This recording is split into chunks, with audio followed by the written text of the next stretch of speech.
Right, so yan po yung entrance ng Dolomite Beach.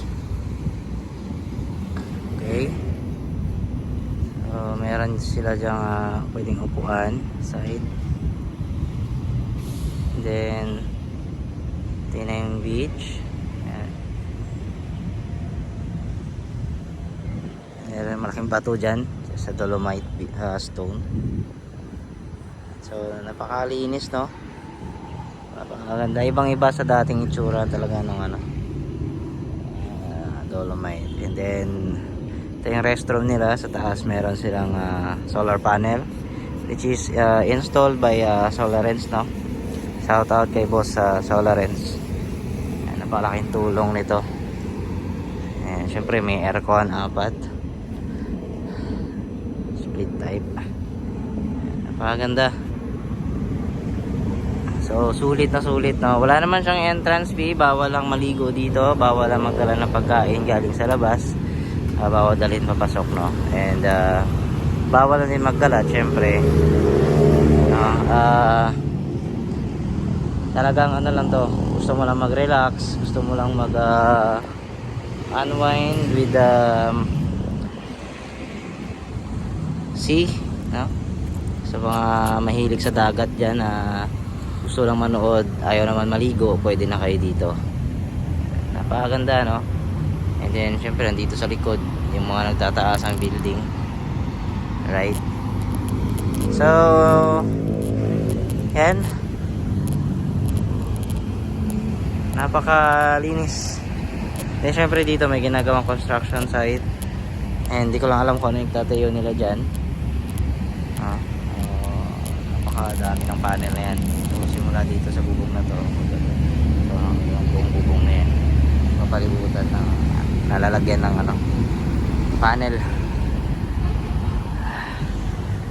Ganda.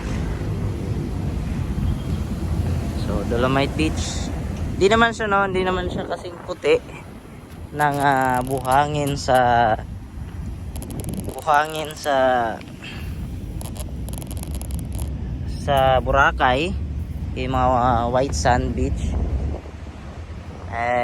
Malinis naman siya tingnan.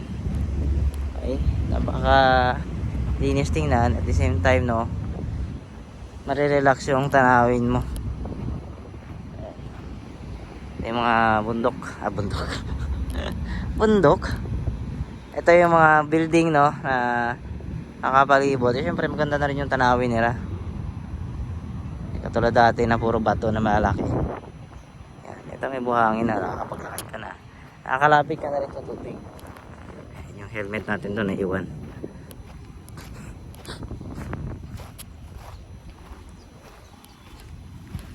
Ayan, so pwede kang sumilong dito and mag-relax, no, by the view. Pakinggan ang hampas ng tubig sa dalampasigan. Right, napakaganda.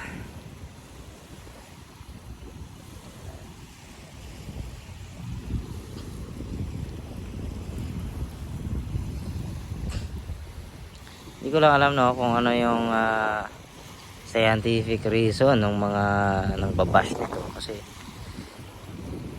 nakakasira daw sa kalikasan itong Dolomite na to. Pero tingin ko okay naman, kaysa naman puro basura makikita mo dito. Mas okay na yung ganito kaysa naman puro basura, di ba? So okay, napakaganda na, malinis. Tayong guard doon sa pagpasok, check yung mga bag.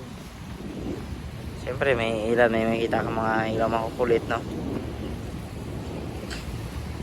na itong mga basura na to na nandyan, iilan lang, bibilang lang sa daliri. Yan yung mga tinatangay ng alon from gitna ng dagat papunta dito sa gilid, no, pangpang. So sa mga dyan, sa mga karating bayan dyan, no, nakatabi ng Maynila, wag naman kayo magkalat sa inyong mga katabigan, dahil pupunta rin yan dito sa ating dalampasigan. So alagaan natin yung ating inang kalikasan. Meron tayo nakikita doon na our labor class na ano, na destroyer ng US Navy. Ayan. Pakalaki pala niya sa personal. Kala ko maliit lang. So, alright, napakaganda na, oh. Sus.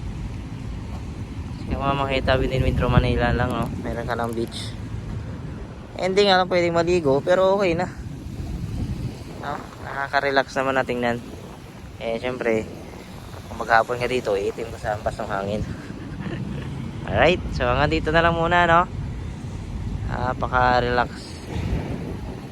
Okay. So, God bless everyone. Please do subscribe to my channel for more videos. God bless.